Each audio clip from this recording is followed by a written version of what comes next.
Good evening बच्चों। हमारा जो टॉपिक चल रहा था लाइफ स्पैन, बायोलॉजी का पहला लेसन रिप्रोडक्शन में लाइफ स्पैन का हमने इंट्रो देखा। अब ये दूसरा लेक्चर है मेरा, उसमें हम क्या पढ़ेंगे, what is reproduction.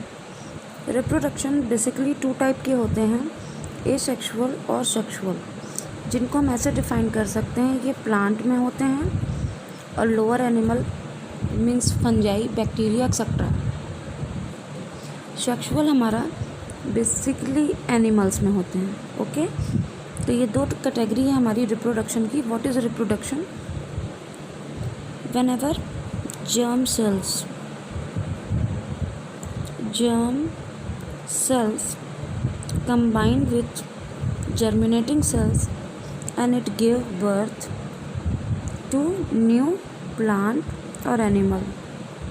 Okay, whenever germ cells may be male or female होंगी, they are combined to each other, then it give new young one is called reproduction.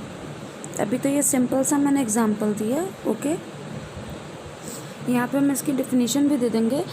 Reproduction is a one of the important process which every living organism make a copy like itself. Make a copy जैसे आपने देखा होगा, cat है, cat का जो baby होता है जिसको किटी बोलते हैं आप, वो कैसी होती है, कैट की तरह ही होती है।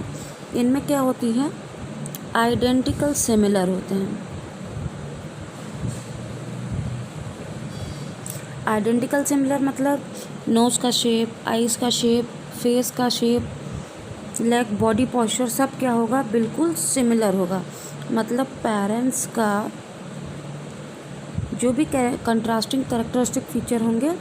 कंट्रास्टिंग कैरेक्टरिस्टिक फीचर क्या होते हैं, मैंने एक वीडियो दिया था, उसमें आपको मिल जाएगा, nutrition in animal and plant. उसमें मैंने दिखाया है आपको किस तरीके से लाइफ स्पैन में भी किस तरीके से ग्रोथ एंड डेवलपमेंट होती है, तो वहाँ पे दिया हुआ है, उसको देख लीजिएगा। यहाँ मैं फिर से बता देती हूँ। However contrasting characteristic feature transmit to parent to offspring. Offspring में कैसे जाते हैं ये ट्रांसफ़र होते हैं with the help of phylogeny और जीनोटाइप। जीनोटाइप बेसिकली डीएनए होता है, डीएनए के थ्रू जो फीचर जाते हैं। फाइलोजेनी जो आपके फिज़िकल फीचर होते हैं, फिज़िकल बॉडी लेंथ हो गई, नोज़ का शेप हो गया, कर्ली हेयर हो गए, फिर आई बॉल का कलर हो गया, ब्राउन हो गया, ब्लू हो गया, ग्रीन हो गया, या स्टोन का कलर, ये सब क्या होते हैं, फाइलोजेनेटिक कंट्रास्टिंग कैरेक्टरिस्टिक फीचर होते हैं। ओके, तो the sexual reproduction on the other hand involve fusion of sex gamete. तो यहाँ पर अभी एसेक्सुअल हम देख रहे थे, यहाँ पे भी दोनों कंडीशन आती है। अब सेक्सुअल में क्या होता है, सेक्सुअल में 2 टर्म आते हैं, माइटोसिस एंड मियोसिस। दोनों में डिफरेंस क्या होता है, माइटोसिस में सेल्स का डिवीज़न होता है जिससे वो 1 से 2, 2 to 3 इस तरह बनती हैं। मियोसिस में क्या होता है, सेल्स पूरी तरीके से जर्मिनेट होती हैं, इसके बाद इसमें क्या होता है, एम्ब्रियो बनता है, एम्ब्रियो के बाद क्रोमोसोमल डिवीज़न होता है, और डिवीज़न के बाद हमारा फीटस और न्यू यंग वन पूरा होल ऑर्गेनिज्म बनता है। और यहाँ क्या होता है, माइटोसिस में within a cell division होता है। तो ये बेसिक प्रोसेस है किसकी, सेक्सुअल रिप्रोडक्शन की। तो इसके बाद हमारा सेक्सुअल रिप्रोडक्शन ऐसे भी डिफ़ाइन किया जाता है,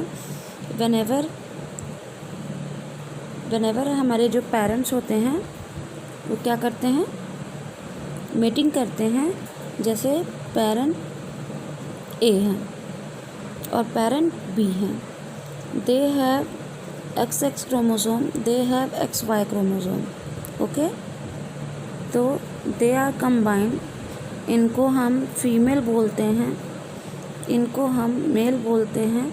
आपने 9th-10th में इनहेरिटेंस में पढ़ा होगा, व्हाट इज़ हेरिडिटी। तो वहाँ पे भी रिप्रोडक्शन के बारे में थोड़ा सा आपने डिटेलिंग ली होगी कि किस तरीके से डीएनए का ट्रांसफ़र होता है और ऑफस्प्रिंग बनते हैं।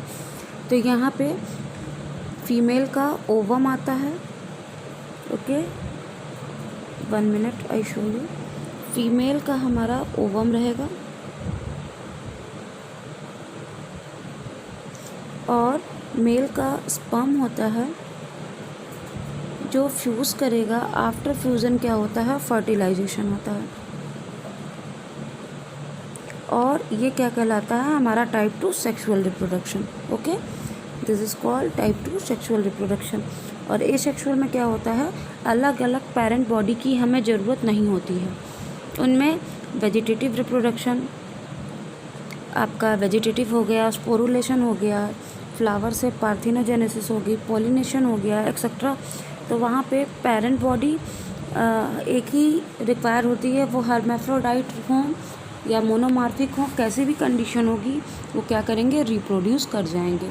जबकि हमारी सेक्सुअल रिप्रोडक्शन में जो हमारे पेरेंट्स हैं उनकी बॉडी का होना, अलग अलग इंडिविजुअल का होना बहुत इम्पॉर्टेंट है। ओके, अभी हम यहाँ बेसिक डिफरेंस देख लेंगे। एसेक्सुअल और सेक्सुअल होता क्या है, इसका डायग्राम भी अभी मैं लगा दूँगी, आपको दिख जाएगा। बेसिक डिफरेंस क्या है, asexual reproduction involve participant single parent. यहाँ पे सिंगल पेरेंट्स की रिक्वायरमेंट होती है। सेक्सुअल में क्या होता है, हमको दो, अभी जो मैंने एक्सप्लेन किया वही है। आपको इससे प्रॉपर वे में इसलिए देखना पड़ रहा है क्योंकि ये एग्ज़ाम में जब अगर आ गया तो आपको इसी वे में इसको पढ़ना होगा। ओके, और इसी तरीके से आंसर देना होगा। और ये बहुत ही बेसिक क्वेश्चन है, ये हर बार के एग्ज़ाम में, आपके बोर्ड एग्जामिनेशन में पूछे जाते हैं। Generally occur without formation of sex organ. यहाँ पे इंडिविजुअल मेल फीमेल की रिक्वायरमेंट नहीं होती है। वेजिटेटिव सेल्स में ही रिप्रोडक्टिव ऑर्गन जर्मिनेटिंग सेल्स बनती हैं और वो क्या कर देती हैं, स्पोर्स बनाती हैं, हाइफी बना लेंगी, फिलामेंट बना लेंगी, एक दूसरे को कॉन्जुगेट करेंगी, डीएनए का ट्रांसफ़र कर देंगी, आरएनए का ट्रांसफ़र करेंगे और वो क्या करेंगे, एसेक्सुअल रिप्रोडक्शन के थ्रू प्रोड्यूस हो जाते हैं। और यहाँ पे सेक्सुअल में क्या होता है, individual usually require sex organ. यहाँ पे सेक्सुअल ऑर्गन होते हैं जिसकी वजह से वो एक दूसरे की बॉडी में फिज़िकल कांटेक्ट के थ्रू एक कॉम्बिनेशन बनाते हैं जिससे मेल के स्पर्म का ट्रांसफ़र होता है फीमेल में और फिर वो क्या करते हैं, फर्टाइल होता है। और फर्टाइल होने के बाद जाइगोट से morula, blastula and after that embryo, और एम्ब्रियो से हमारी न्यू यंग बॉडी बनती है। एसेक्सुअल सेक्सुअल रिप्रोडक्शन की प्रॉपर लेआउट मैं आपको नेक्स्ट लेक्चर में दूंगी। अभी यहीं पर सब बहुत मिक्सिंग हो जाएगी। अब नेक्स्ट पॉइंट है हमारा, asexual reproduce does not involve sexual reproduction, they fusion to gamete. यहाँ पे सबसे पहले क्या बनता है, गैमेट बनता है। There are zygote are not required. यहाँ पे जाइगोट नहीं बनता है, जबकि इसमें क्या होता है, सेक्सुअल में जाइगोट बनता है सब first of all and opposite to gamete बनते हैं और वो फर्टाइल होकर के सीधे सीधे जाइगोट बनाते हैं। इस सेक्सुअल रिप्रोडक्शन में डज नॉट इन्वॉल्व मियोसिस। इस सेक्सुअल में कभी भी मियोसिस नहीं होती क्योंकि मियोसिस अभी जस्ट मैंने आपको बताया है, मियोसिस ओनली आपकी सेल्स में होती हैं। उसके लिए हमें 2 पेरेंट का होना बहुत ज़रूरी है और तभी मियोसिस होगी, अदरवाइज़ फ्यूज़न नहीं होगा। सेक्सुअल रिप्रोडक्शन में हमारे मियोसिस रिक्वायर्ड होती है, मियोसिस के ही थ्रू फ्यूज़न होता है और फ्यूज़न के बाद जेनेटिक वेरिएशन आता है। ओके, जेनेटिक वेरिएशन मतलब हम ह्यूमन स्पीसीज़ का एग्जांपल ले लीजिए, इसे जेनेटिक वेरिएशन कहेंगे क्योंकि हमारी जो ऑफस्प्रिंग होती है वो आइडेंटिकल नहीं होती, क्लोन नहीं होती है। Asexual very quick method multiplication, यहाँ पे टाइम बाउंडेशन बहुत कम होता है, ये बहुत ही फास्ट होती है क्योंकि इसमें आइडेंटिकल सेल्स बहुत जल्द ग्रो कर जाती हैं। बट ये डिपेंड करता है फेवरेबल कंडीशन, मॉइस्चर हो गया, टेम्परेचर हो गया, वेदर हो गया, सॉइल हो गया, एक्सेट्रा, एंड वाटर का टेम्परेचर एंड क्लाइमेट का temperature. But in sexual reproduction multiplication of individual can be required. Okay, तो ये था हमारा difference between sexual and asexual reproduction. अब इसको हम फ्लो चार्ट में देखेंगे, यहीं पर देखेंगे, उसके बाद आगे बढ़ेंगे। उसके बाद टाइप्स ऑफ एसेक्सुअल रिप्रोडक्शन है, हम उसको नेक्स्ट लेक्चर में पढ़ेंगे। पहले हम इसका फ्लो चार्ट देख लेते हैं एसेक्सुअल और सेक्सुअल रिप्रोडक्शन का।